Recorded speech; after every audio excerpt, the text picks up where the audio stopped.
کسی عیسائی کے گھر پیدا کر دیتا، کسی مجوسی کے گھر پیدا کر دیتا، کسی منافق کے گھر پیدا کر دیتا۔ یہ اس مالک کا ہمارے اوپر بہت بڑا احسان ہے، بلکہ اس کو احسان عظیم کہیں گے کہ اس اللہ احکم الحاکمین نے ہم سب کو مسلمانوں کے گھروں میں پیدا ہونے کے ساتھ ساتھ توحید کی سمجھ عطا فرمائی اور جناب محمد رسول اللہ صلی اللہ علیہ وآلہ وسلم کا امتی بنایا۔ دعا ہے کہ اللہ ہمیں امتی ہونے کا حق ادا کرنے کی توفیق عطا فرمائے، اور نبی علیہ الصلاۃ والسلام کے نقش قدم پر چلنے کی اور آقا علیہ الصلاۃ والسلام کی سیرت اور صورت کو پڑھ کر ان کو عملی زندگی میں ڈالنے کی اللہ ہم سب کو توفیق عطا فرمائے۔ حضرات و سامعین، قرآن مجید کا ایک مقام آپ احباب کے سامنے تلاوت کیا ہے، سورۃ آل عمران ہے۔ آسمان والا رب نبی علیہ الصلاۃ والسلام کے حوالے سے اس میں کچھ اعلان اور کچھ تذکرہ فرما رہے ہیں۔ وما محمد الا رسول قد خلت من قبلہ الرسل۔ اللہ احکم الحاکمین نے مسلمانوں کو جب ہجرت کا موقع دیا، مسلمان ہجرت کر کے مدینے میں آئے، مدینے میں آنے کے بعد مسلمانوں کو لڑائی کا اور جنگ کا حکم اللہ نے نازل کر دیا۔ جب تک یہ مکے میں تھے ظلم تکالیف سہتے رہے، برداشت کرتے رہے، لیکن ان کو جنگ کا اعلان نہیں کیا گیا، جنگ کی اجازت نہیں دی گئی، لڑائی کرنے کی اجازت نہیں دی گئی۔ مدینے میں آئے، کچھ وقت گزارنے کے بعد آسمان والے رب کی طرف سے بھی یہ حکم نازل ہو گیا کہ اب تم نے کفار کا مقابلہ کرنا ہے۔ سن 2 ہجری ہے۔ اللہ احکم الحاکمین نے اپنے نبی کے 313 جانشینوں کو جنگ کے لیے ان کا انتخاب کیا۔ آقا علیہ الصلاۃ والسلام کے یہ 313 وفادار ساتھی، نبی علیہ الصلاۃ والسلام کے یہ جانشین جن کی تعداد اس وقت 313 ہے، انہوں نے 1000 کا ڈٹ کے مقابلہ کیا۔ اللہ احکم الحاکمین نے مسلمانوں کو فتح عظیم سے نوازا، مسلمان کامیابی سے ہمکنار ہوئے، کامیاب ہو کے اپنے اپنے گھروں کو لوٹے، مدینے کی بستی کی طرف لوٹے۔ 1 سال گزر جانے کے بعد سن 3 ہجری میں کافروں نے اچانک حملہ کیا۔ ان کو وہ جو غزوہ بدر والا معاملہ تھا جو 2 ہجری میں ہوا تھا، اس کی آگ لگی ہوئی تھی کہ ہم نے اپنے نقصان کا بدلہ لینا ہے، ہمارے جو اتنے ساتھی مارے گئے ہیں، گرفتار ہو گئے ہیں، ہم نے ان کے خون کا، ہمارے اوپر جو ظلم ہوا اس کا بدلہ لینے کے لیے وہ 2 ہجری سے لے کے 3 ہجری تک پورا 1 سال تیاری کرتے رہے، اور سن 3 ہجری میں انہوں نے نبی علیہ الصلاۃ والسلام کو بتلائے بغیر انہوں نے حملہ کر دیا۔ نبی علیہ الصلاۃ والسلام کے صحابہ کی تعداد اس وقت 1000 کے قریب ہے۔ 1000 صحابہ نے 3000 کا ڈٹ کے مقابلہ کیا۔ بہرحال پنجابی کی مثال ہے کہ جب 2 لڑنے والے لڑتے ہیں، 2 کشتی کرنے والے 2 پہلوان جب وہ آپس میں پہلوانی کو آزماتے ہیں تو دونوں میں سے ایک تو ہارتا ہی ہے۔ قصہ مختصر احد کا میدان ہے۔ نبی علیہ الصلاۃ والسلام کے جانشین آج ایک عجیب طرح کا منظر پیش کر رہے ہیں، اپنی گردنیں کٹوا رہے ہیں، جام شہادت نوش کر رہے ہیں، صحابہ اکرام ان کو شہید کیا جا رہا ہے۔ اور یہیں پہ بس نہیں، آقا علیہ الصلاۃ والسلام نے اپنے سر پر لوہے کا ایک خول رکھا ہوا تھا، دشمن کے وار سے بچنے کے لیے، جو جنگ کے میدان میں پہنا جاتا ہے۔ ایک ظالم اور درندہ صرف انسان آگے بڑھتا ہے، تلوار کا اس نے اتنا زور سے وار کیا، آقا علیہ الصلاۃ والسلام کے سر پہ جو لوہے کا خول ہے اس کی کڑیاں نبی علیہ الصلاۃ والسلام کے سر مبارک میں بے بس ہو جاتی ہیں، آقا علیہ الصلاۃ والسلام کے دانت مبارک شہید ہو جاتے ہیں، نبی علیہ الصلاۃ والسلام کا جسم لہو لہان ہو جاتا ہے، آقا علیہ الصلاۃ والسلام بے ہوش ہو کے ایک گرے میں گر پڑتے ہیں۔ ان ظالموں کو موقع مل گیا باتیں کرنے کا، باتیں بنانے کا، جھوٹی افواہیں پھیلانے کا۔ ایک ظالم درندہ آگے بڑھا، کہتا ہے لوگوں خوش ہو جاؤ، ہم نے مسلمانوں کے محمد کو صلی اللہ علیہ وآلہ وسلم، نعوذ باللہ ہم نے اس کو قتل کر دیا، آج وہ قتل ہو گیا، آج اس کا فساد، نعوذ باللہ نبی علیہ السلام کو یہی کہتے تھے نا کہ یہ مدینے میں آ کے، مکے میں آ کے اس نے ایک عجیب طرح کا فساد برپا کر دیا ہے، ہم نے مسلمانوں کے محمد کو قتل کر دیا ہے۔ ابھی یہ بات سننے کی دیر تھی، صحابہ اکرام کے قدم اکھڑ گئے۔ وہ صحابہ جو نبی علیہ الصلاۃ والسلام کے پاؤں میں ایک کانٹا چبھنے کو برداشت نہیں کرتے تھے، وہ صحابہ جو نبی علیہ الصلوۃ والسلام کے ایک اشارے پر اپنا تن من دھن سب کچھ قربان کر دینے کے لیے تیار تھے،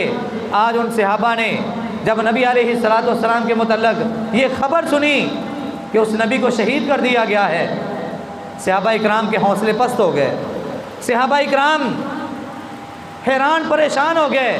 صحابہ اکرام اپنے قدموں کو مضبوط نہ کر سکے، ان کے قدم اکھڑ گئے۔ اور کئی صحابہ تو ایسے تھے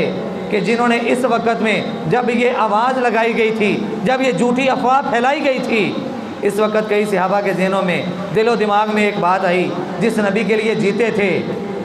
جس نبی کا چہرہ دیکھ کے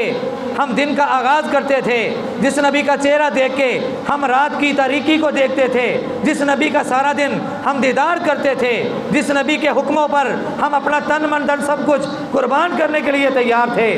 آج جب وہ نبی نہیں رہا تو ہمارا بھی زندہ رہنے کا مقصد ختم ہو گیا۔ اب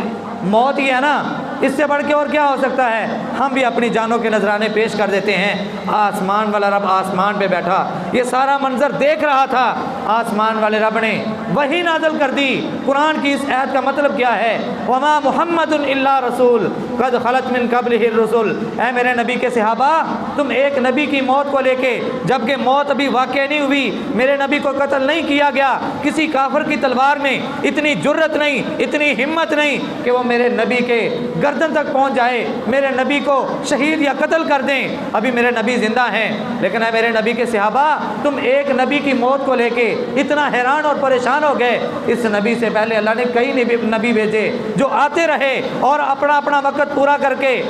اپنا اپنا پیغام، اپنی اپنی دعوت جو اللہ کی طرف سے ان کو ملی تھی، وہ اپنے اپنی دعوت کا حق ادا کرنے کے بعد وہ واپس اپنے رب کے پاس جاتے رہے۔ یحییٰ آئے، عیسیٰ آئے، موسیٰ علیہ السلام آئے، ابراہیم خلیل اللہ آئے، یہ سارے کے سارے نبی آتے رہے، اپنی اپنی ڈیوٹیاں، اپنا اپنا وقت، اپنی اپنی زندگی کی گھڑیاں، اپنی اپنی زندگی کے ایام گزار کے واپس جاتے رہے۔ وما محمد الا رسول، محمد الرسول اللہ صلی اللہ علیہ وسلم بھی ایک نبی ہیں، ایک رسول ہیں۔ قد خلت من قبلہ الرسل، ان سے پہلے کئی رسول آئے، لیکن آنے کے بعد وہ بھی واپس چلے گئے۔ افإن مات او قتل انقلبتم علی اعقابکم، اگر تمہیں پتہ چل جائے کہ وہ نبی اپنی طبی موت فوت ہو گیا ہے یا اس نبی کو قتل کر دیا گیا ہے، کیا تم اپنی ایڑیوں کے بل پھر جاؤ گے؟ نبی اس دنیا میں آیا، اللہ نے اس کی شخصیت کا انتخاب کیا، اللہ نے اس پر اپنی وحی کا نزول کیا، اس نے اپنے مقصد کو، اپنے ٹارگٹ کو پورا کیا جو اللہ کی طرف سے اس کو دیا گیا تھا۔ اب اگر اس کو موت آ جاتی ہے، نبی کی دعوت کبھی فوت نہیں ہوتی، نبی بے شک فوت ہو جائے۔ ہمارے نبی جناب محمد الرسول اللہ صلی اللہ علیہ وآلہ وسلم کے متعلق آسمان والے رب نے قرآن کی اس سورت آل عمران کے اندر موت کی طرف ایک اشارہ کیا کہ اے میرے نبی کے صحابہ، اے قیامت تک آنے والے لوگوں، اگر میرا نبی فوت ہو جائے تو یہ مت سوچنا کہ نبی فوت ہو گیا ہے، اس کے ساتھ ساتھ اس کی دعوت اور تبلیغ بھی فوت ہو گئی۔ نبی ضرور فوت ہوا ہے، لیکن اس کی دعوت، اس کی تبلیغ اور اس کا بتایا ہوا، اس کا جاری کیا ہوا مشن قیامت کی دیواروں تک جاری اور ساری رہے گا۔ افإن مات او قتل انقلبتم علی اعقابکم، اے میرے نبی کے صحابہ، اگر تمہیں پتہ چل جائے کہ تمہارے نبی کو قتل کر دیا گیا ہے یا وہ اپنی طبی موت فوت ہو جائیں، تو تم لوگ کیا اپنی ایڑیوں کے بال پھر جاؤ گے؟ وَمَن يَنْقَلِبْ عَلَىٰ عَقِبَيْهِ فَلَن يَضُرَّ اللَّهَ شَيْئًا، جو اس وقت اپنی ایڑیوں کے بل پھر گیا، جس نے اس وقت انحراف کر لیا، جس نے اس وقت اپنے حواس کھو دیے، جو اس بات کو ماننے سے انکار کر گیا، یہ سارے اس کے معنی ہیں۔ جو بندہ اس بات کو ماننے سے انکار کر گیا کہ نبی علیہ السلام بھی اس دنیا سے چلے گئے ہیں، وَمَن يَنْقَلِبْ عَلَىٰ عَقِبَيْهِ، جو اس وقت اپنی ایڑیوں کے بل پھر گیا، جس نے اپنے دین کو چھوڑ دیا، فَلَن يَضُرَّ اللَّهَ شَيْئًا، اس نے اللہ کا کچھ نقصان نہیں کیا، اس نے اپنا ہی بیڑا غرق کیا۔ وَسَيَجْزِي اللَّهُ الشَّاكِرِينَ، اور شکر کرنے والے کو اللہ بڑا اچھا بدلہ دیتا ہے۔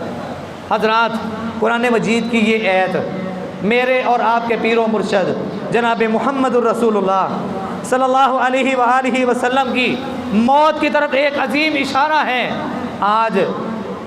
ہم اہل عقل بھی ہیں، اہل دانش بھی ہیں، اہل بصیرت بھی ہیں، اہل بصارت بھی ہیں، لیکن اس کے باوجود ہم قرآن کی کئی آیتوں کے منکر بھی ہیں۔ اللہ ہمیں عقل عطا فرمائے۔ اللہ نے ہمیں دل دیا ہے، اللہ نے ہمیں دماغ دیا ہے، اللہ نے ہمیں آنکھیں دی ہیں، کبھی ان کو قرآن کی طرف لے کے آئیں، کبھی ان کو احادیث کی طرف لے کے آئیں، کبھی نبی علیہ الصلوۃ والسلام کی زندگی کا مطالعہ کرنے کی طرف لے کے آئیں، پتہ چل جائے گا حقائق کیا ہیں اور باطل کیا ہے، سچ کیا ہے، جھوٹ کیا ہے۔ آج کئی تو ہمارے ایسے بھائی ہیں، اللہ تبارک و تعالیٰ ان کو بھی قرآن پڑھنے کی توفیق دے، خالی قرآن پڑھنے کی نہیں، ترجمے اور تفسیر کے ساتھ پڑھنے کی توفیق عطا فرمائے، اس کے مفہوم اور معنی کو سمجھ کر اس پر اپنی زندگیاں گزارنے کی توفیق عطا فرمائے۔ کئی ہمارے ایسے بھائی ہیں جو سرے سے ہی نبی علیہ الصلوۃ والسلام کی موت کے منکر ہیں کہ نبی کو تو موت آئی نہیں، آقا علیہ الصلوۃ والسلام کو موت کیسے آ سکتی ہے؟ حضرات قرآن مجید کی سورۃ رحمان، کل من علیہا فان وَيَبْقَى وَجْهُ رَبِّكَ ذُو الْجَلَالِ وَالْإِكْرَامِ، آسمان والے رب نے کل کا لفظ بول کے، ایک لفظ ہوتا ہے کل، کاف نقطے والا، اس کا مطلب ہوتا ہے کل، اے نبی کہہ دیں، ایک ہے کاف ڈنڈے والا، اس کا مطلب ہوتا ہے کل، ہر چیز ماں سوائے اللہ کے۔ اللہ کہتے ہیں کل من علیہا فان، ہر چیز میں فنا ہونا ہے، کل نفس ذائقۃ الموت، ہر جان نے موت کا ذائقہ چکھنا ہے، باقی کون رہے گا؟ وَيَبْقَى وَجْهُ رَبِّكَ ذُو الْجَلَالِ وَالْإِكْرَامِ، باقی رہنے والی ذات اگر اس کائنات میں کوئی ہوگی تو وہ صرف اور صرف اللہ کی ذات ہوگی۔ مفسرین نے تو یہاں تک لکھا ہے کہ اللہ کا عرش اٹھانے والے فرشتے، جنت میں لگی جن کی ڈیوٹیاں لگی ہیں، جہنم پہ جن کی ڈیوٹیاں لگی ہیں، آسمان والے رب نے جتنے فرشتوں کی ڈیوٹیاں لگائی ہیں، قیامت سے پہلے ان کو بھی موت آ جائے گی، بے شک تھوڑے لمحے کے لیے آئے۔ اللہ نے قرآن کے اس فیصلے کو اٹل قرار دیا ہے، کل من علیہا فان، سارے کے سارے مریں گے، اور کل نفس ذائقۃ الموت کی کبھی تفسیر پڑھ کے دیکھیں۔ حضرات نبی علیہ الصلوۃ والسلام کی موت کی طرف اللہ نے قرآن مجید کی کئی آیات میں یہ اعلان کیا۔ حضرات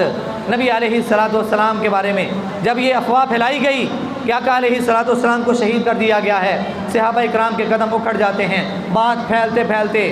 فاطمہ رضی اللہ تعالی عنہا کے کانوں میں بھی پہنچی کہ میرے ابا جان کو اس طرح زخمی کر دیا گیا ہے، شہید کر دیا گیا ہے، ان تک بھی یہ جھوٹی افواہ پھیلی۔ احد کا میدان قریب ہی ہے، یہ دوڑتے ہوئے احد کے میدان میں گئیں اور دیکھتے دیکھتے نظر پڑ گئی جناب محمد الرسول اللہ صلی اللہ علیہ وآلہ وسلم کے چہرہ مبارک پر، چہرہ انور پر، جو کہ ایک گڑھے کے اندر گرے ہوئے ہیں۔ آقا علیہ الصلوۃ والسلام کا چہرہ مبارک، سر مبارک اور دانت مبارک لہو لہان ہیں، دانت ٹوٹ چکے ہیں، وہ خول سر میں چبھ چکا ہے، کھب چکا ہے۔ فاطمہ رضی اللہ تعالی عنہا نے جا کے اپنے ہاتھوں سے اس خول کو کھینچ کے اتارا، نبی علیہ الصلوۃ والسلام کے سر مبارک سے خون زاروں کی طرح بہہ رہا ہے۔ فاطمہ رضی اللہ تعالی عنہا دیکھ رہی ہیں اور اپنے ابا جان کا چہرہ صاف کر رہی ہیں، خون کو روکنے کی کوشش کر رہی ہیں، اور ساتھ ساتھ اپنی زبان سے یہ الفاظ ادا کر رہی ہیں، کیف یفلح قوم شجوا وجہ نبیہم، یہ قوم کیسے کامیاب ہوگی، یہ لوگ کیسے فلاح پائیں گے جنہوں نے اپنے نبی کے چہرے کو زخمی کر کے رکھ دیا۔ حضرات فاطمہ رضی اللہ تعالی عنہا طیبہ طاہرہ مطہرہ یہ ایک بوری کو جلاتی ہیں، اس کی راکھ بنتی ہے، اس راکھ کو نبی علیہ الصلوۃ والسلام کے زخموں کے اوپر رکھ دیا جاتا ہے، آقا علیہ الصلوۃ والسلام کا خون رک جاتا ہے۔ حضرات اللہ احکم الحاکمین نے قرآن مجید کے کئی مقامات پر یہ اعلان کیا کہ اے لوگو، جھوٹی باتوں پر کان دھرنے کی ضرورت نہیں، اگر تم حقائق کو پرکھنا چاہتے ہو، حقائق کو دیکھنا چاہتے ہو تو سن لو۔ اللہ احکم الحاکمین نے اسی موقع پر قرآن کی اس آیت کو اتارا تھا، وما محمد الا رسول قد خلت من قبلہ الرسل افإن مات او قتل انقلبتم علی اعقابکم ومن ينقلب علی عقبیہ فلن یضر اللہ شیئا، کہ اگر میرے نبی کو موت آ جائے یا ان کو شہید کر دیا جائے تو تم اپنی ایڑیوں کے بل پھر جاؤ گے، اس وقت تم اللہ کا کچھ نقصان نہیں کرو گے، اپنا ہی نقصان کرو گے۔ حضرات اللہ احکم الحاکمین نے میرے اور آپ کے پیر و مرشد جناب محمد الرسول اللہ صلی اللہ علیہ وآلہ وسلم کو جب موت کا اعلان سنایا، جب موت کی خبر آئی، آپ کو یاد ہوگا آقا علیہ الصلوۃ والسلام کی جب دعوت کا مشن پورا ہونے کے قریب تھا، ایک سورت اتری تھی جس سورت کو ابھی چند مہینے پہلے ہم نے جب کابل میں اللہ نے مسلمانوں کو فتح دی، کابل کے اندر مجاہدین کو جب اللہ نے فتح دی اور انہوں نے وہاں پہ جا کے اس سورت کی تلاوت کی تھی، کون سی سورت تھی بھلا؟ جزاکم اللہ، سورۃ النصر۔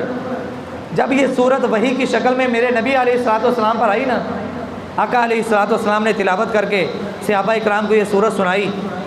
پاس ہی بیٹھے تھے ابو بکر صدیق رضی اللہ تعالیٰ عنہ، جب اس سورت کو سنتے ہیں رونا شروع کر دیتے ہیں۔ حضرات کبھی ہم نے حقائق کو پڑھا ہی نہیں ہے، کبھی ہم نے تحقیق کی نہیں ہے، ہمیں ڈراموں فلموں سے فرصت ہو تو ہم قرآن اور حدیث کے نزدیک آئیں نا۔ ابو بکر صدیق رضی اللہ تعالیٰ عنہ نے جب آقا علیہ الصلوۃ والسلام کی نبوت والی زبان سے سورۃ نصر کی تلاوت سنی، رونا شروع کر دیا۔ صحابہ کرام خود بیان کرتے ہیں کہ ہم نے سوچا اپنے اپنے دلوں میں کہ یار اس بوڑھے کو پتہ نہیں کیا ہو گیا، نبی علیہ السلام تلاوت کر رہے ہیں اور اس نے رونا شروع کر دیا۔ صحابہ کرام کہتے ہیں ہمیں اس دن اس بات کا اندازہ ہوا جس دن نبی علیہ الصلوۃ والسلام اس دار فانی کو الوداع کہہ کے جا چکے تھے۔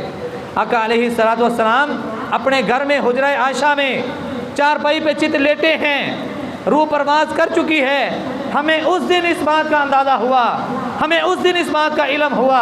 کہ جو بات اس وقت ابو بکر صدیق کو پتہ چلی تھی ہمیں آج پتہ چل رہی ہے۔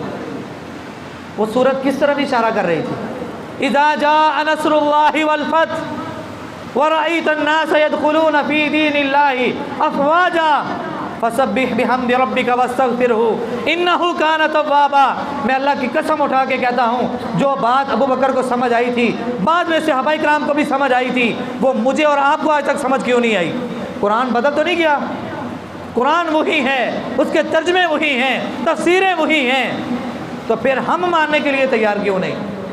ابو بکر صدیق رضی اللہ تعالیٰ عنہ کو اس وقت جس بات پہ رونا آیا تھا نا، وہ بات بھی ذرا سماعت کر لیں۔ ابو بکر صدیق رضی اللہ تعالیٰ عنہ کو یہ اندازہ ہو چکا تھا کہ رب کی طرف سے یہ صورت نازل ہوئی ہے، وحی کی شکل میں آئی ہے۔ اس صورت میں انہوں نے جو مفہوم سمجھا کہ اب نبی کی دعوت کا جو مشن تھا، جو ٹارگٹ تھا، وہ پورا ہو چکا ہے۔ اب وہ وقت قریب ہے کہ نبی علیہ الصلوۃ والسلام ہم سے بچھڑنے والے ہیں، اپنے خالق حقیقی سے ملنے والے ہیں۔ حضرات 12 ربیع الاول کا دن ہے، یقین نہ آئے صحیح البخاری کو جا کے اٹھا کے دیکھیے، آج ہم نے 12 ربیع الاول کو آمد رسول پر جھنڈیاں لگا کے، ڈول ڈبکے کر کے، کھیرے حلوے پکا کے ہم نے اس دن کو کس طرح منایا؟ اور محبت کا نام دے کے، یار محبت ہے، محبت کریں، لیکن جو محبت کے اصول میرے اور آپ کے پیر و مرشد جناب محمد الرسول اللہ صلی اللہ علیہ وسلم نے ہمیں سکھائے ہیں، ان اصولوں کے مطابق کریں۔ محبت یہ نہیں کہ ایک سال کے بعد آپ جھنڈیاں لگا لیں، آپ چراغاں کر لیں، آپ لائٹیں لگا لیں، آپ کھیریں بنا کے، آپ بریانیاں بنا کے، آپ سبیلیں لگا کے، آپ جناب ادھر ادھر دعوتیں کرا کے، یہ محبت کے ثبوت نہیں۔ نبی علیہ الصلوۃ والسلام سے سوال کیا گیا تھا اگر محبت کرنی ہے تو اصول بھی سمجھ لیں۔ پانی پلانا یار، چلا بھائی پانی لے۔ محبت کے اصول، آقا علیہ الصلوۃ والسلام سے سوال کرنے والا سوال کرتا ہے،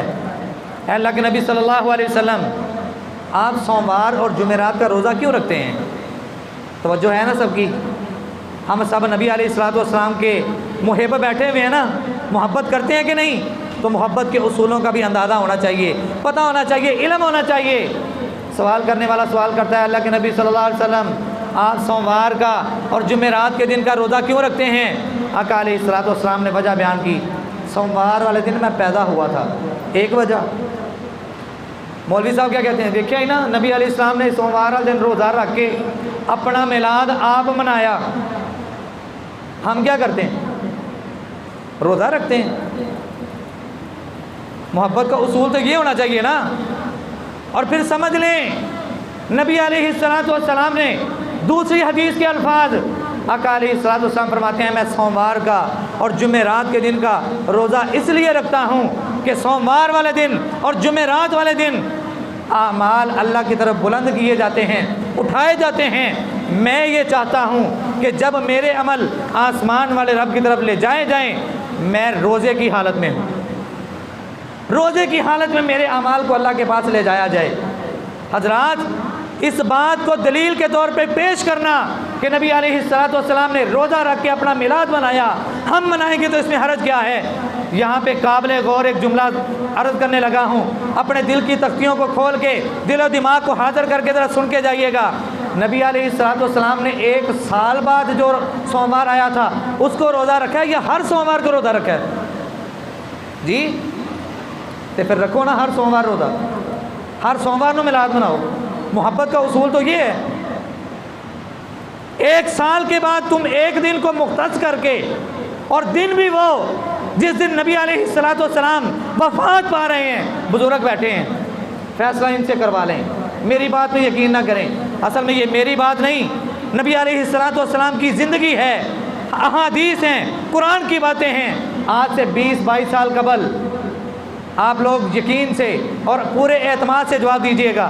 20-22 سال قبل 20 وفات سنی، 12 ربیع الاول جو آج آمد رسول کا نام لیا جاتا ہے، 12 وفات کا نام ہوتا تھا کہ نہیں؟ جی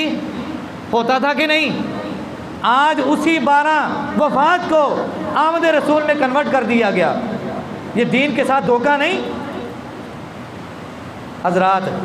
اللہ احکم الحاکمین نے قرآن مجید کے پہلے پارے میں سورۃ البقرہ کے پہلے صفحے کے اندر یہ اعلان کیا، اللہ یستہزئ بہم۔ آج جو دین سے، دیندار لوگوں سے اور لوگوں کے دینوں پر ڈاکہ مارتے ہوئے اپنی زندگیاں گزار رہے ہیں نا، آج جو دین کا مذاق بنا رہے ہیں، کل قیامت کا دن ہوگا، اللہ یستہزئ بہم، اللہ بھی ان سے مذاق کرے گا۔ اور اللہ کا مذاق انسان کی دنیا آخرت دونوں کو لے کے ڈوبتا ہے۔ نبی علیہ الصلوۃ والسلام کے پیارے صحابی ابو بکر صدیق رضی اللہ تعالیٰ عنہ، 12 ربیع الاول کا دن ہے، خبر ملی کہ آقا علیہ الصلوۃ والسلام وفات پا چکے ہیں۔ نبی علیہ الصلوۃ والسلام کے یہ سسر بھی ہیں ابو بکر صدیق رضی اللہ تعالیٰ عنہ، عائشہ رضی اللہ تعالیٰ عنہ کے والد محترم بھی ہیں۔ ان کو خبر ملی، آئے، آ کے دیکھا نبی علیہ الصلوۃ والسلام کے چہرہ مبارک پر چادر ڈالی ہوئی ہے۔ انہوں نے چادر کو پیچھے کیا، آقا علیہ الصلوۃ والسلام کے چہرے کا بوسہ دیا اور وہاں سے باہر نکلے۔ مدینے کے اندر تیز آندھی کی طرح یہ بات پھیل گئی کہ نبی علیہ الصلوۃ والسلام اب ہمارے درمیان موجود نہیں ہیں، وہ اپنے خالق حقیقی سے جا ملے ہیں۔ یہ بات سننے کی دیر ہے، یہ بات چلتے چلتے فاروق اعظم کے کانوں میں بھی پہنچی۔ جناب عمر فاروق رضی اللہ تعالیٰ عنہ نے جب ان الفاظ کو سنا، اپنے آپ سے باہر ہو گئے، تلوار نیام سے نکال لی، گھوڑے پر سوار ہو گئے۔ جس نے یہ کہا کہ محمد صلی اللہ علیہ وسلم فوت ہو چکے ہیں، عمر کی تلوار اس کی گردن کو تن سے جدا کر دے گی، اپنے آپ سے باہر ہو گئے، حواس باختہ ہو گئے۔ یہ بات چلتے چلتے جناب ابو بکر صدیق رضی اللہ تعالیٰ عنہ تک بھی پہنچی۔ ابو بکر صدیق رضی اللہ تعالیٰ عنہ سیدھا گئے مسجد نبوی میں، جا کے رسول اللہ صلی اللہ علیہ وسلم کے ممبر پر کھڑے ہوئے اور وہاں پہ جا کے خطبہ ارشاد فرمایا، اے لوگو، من کان منکم یعبد محمدا فإن محمدا قد مات،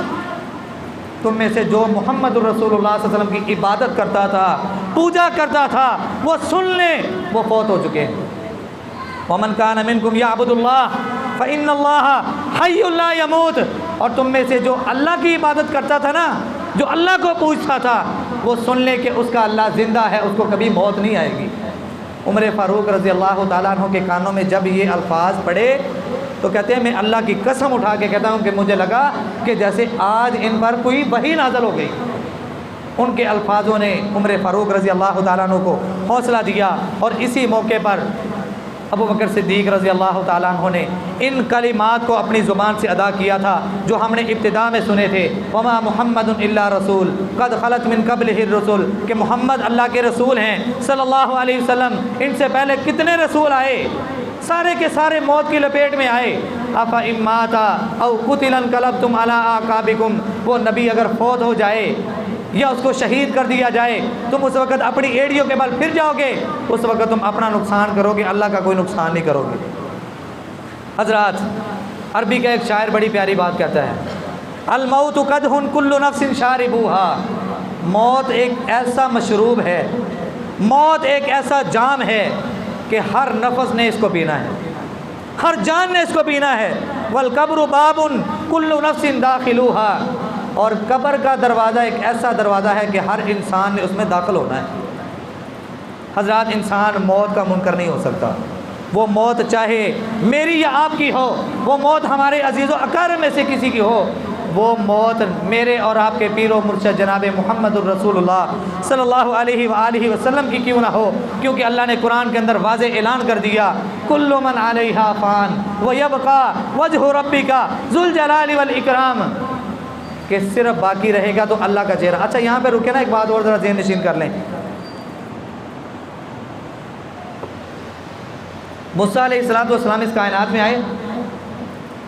ان کو موت آئی کہ نہیں؟ جواب نہ دیا جی، کہتے پتہ نہ چل جائے جی۔ یحییٰ علیہ السلام نبی تھے، موت آئی۔ عیسیٰ علیہ السلام نبی تھے، موت آئی۔ زکریا علیہ السلام، ایوب علیہ السلام، اور سب سے بڑی بات جد الانبیاء، جن کو انبیاء کا دادا پردادا کہا جاتا ہے، اور جن کی دعا کی برکت کی وجہ سے اللہ احکم الحاکمین نے جناب محمد الرسول اللہ صلی اللہ علیہ وسلم کو نبی بنا کے ان کے اندر نازل کیا، ان کو موت آئی کہ نہیں؟ تو جب یہ سارے کے سارے نبی آتے رہے، اپنا اپنا وقت پورا کر کے واپس اپنے رب کی طرف جاتے رہے، تو نبی علیہ السلام نبی نہیں تھے؟ وہ بھی تو نبی تھے نا، ان کو بھی اللہ نے ایک مقصد دے کے بھیجا تھا، دعوت کا ایک پیغام دے کے بھیجا تھا، ایک ٹارگٹ اور ایک مشن دے کے بھیجا تھا، اور زندگی کا ایک لمحہ، ایک وقت، ایک گھڑی، جس کے متعلق آسمان والا رب قرآن مجید کے 28ویں پارے میں اعلان کرتا ہے، وَلَن يُؤَخِّرَ اللَّهُ نَفْسًا إِذَا جَاءَ أَجَلُهَا۔ جو بھی اس کائنات میں آتا ہے، ماں کے پیٹ میں ہوتے ہیں، 4 ماہ 10 دن گزرنے کے بعد آسمان والا رب ایک فرشتے کو بھیجتا ہے، جاؤ اس کے جسم میں روح پھونک کے آؤ، اس نے کب تک زندہ رہنا ہے، کب اس نے میرے پاس واپس آنا ہے، اس نے کب کھانا ہے، کتنا کھانا ہے، کیا پینا ہے، سارا اس کا لکھ لکھا کے اس کے جسم کے اندر روح پھونک کے یہ فرشتہ واپس آتا ہے۔ آسمان والا رب کہتا ہے وَلَن يُؤَخِّرَ اللَّهُ نَفْسًا إِذَا جَاءَ أَجَلُهَا، کہ جب ہم نے کسی کا وقت مقرر کیا ہوتا ہے اور وہ وقت آ جائے،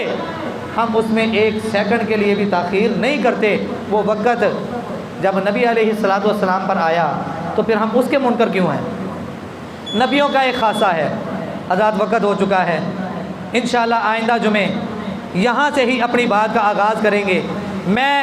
قرآن اور حدیث کی روشنی سے